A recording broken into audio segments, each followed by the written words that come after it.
Assalamualaikum. This story starts in 1983 to around 2007.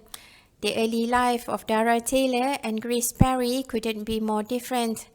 Dara's mother was an addict who neglected her children. Dara was just a child herself, but as the eldest had to take care of her younger siblings. From a very young age, she learned that life was brutal. An incident caused the social services to take Dara and her siblings away. They were separated and Dara was sent to the Holy Brooks Children's Home. Grace grew up with loving parents and led a sheltered life. Her father passed away recently. Later on, when her mother became seriously ill, Samantha, a social worker, was assigned to her case.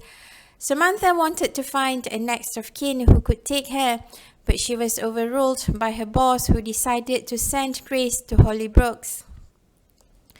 Dara and Grace were sent there on the same day. For some reason, Dara became protective of Grace and the girls developed a strong bond. Holy Brooks was a living hell where the children were routinely abused. Its patrons were powerful people who picked and chose which child they wanted for their pleasure. It was a matter of when a child would eventually be abused.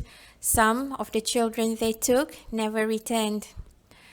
Robbie was a younger boy who had been consistently abused.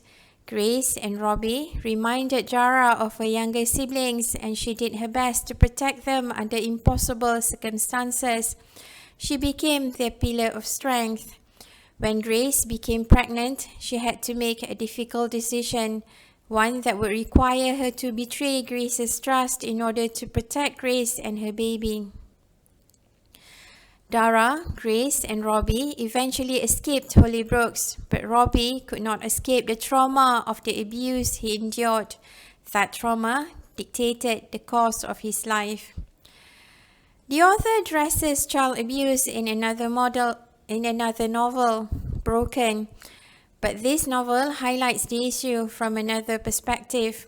The social services that were supposed to protect children was broken and manipulated by predators to provide them with a steady stream of children. The head of the pedophile ring was a respected politician. With the help of the chief superintendent, they buried any investigations into their activities. Renee Alcroft was a former resident of Holy Brooks who had been patiently gathering information about their activities, carefully biding her time to expose them and get revenge. The only grudge I have with this novel is how long Renee took to finally expose the pedophile ring, despite working closely with one of the predators.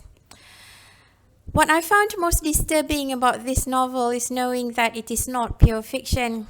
It is an open secret that there are pedophile rings that prey on vulnerable children, and the predators are powerful people protected from investigation and persecution. You can get this book using the link in the description. If you like listening to me babbling about books, please subscribe and turn on notification. Thank you.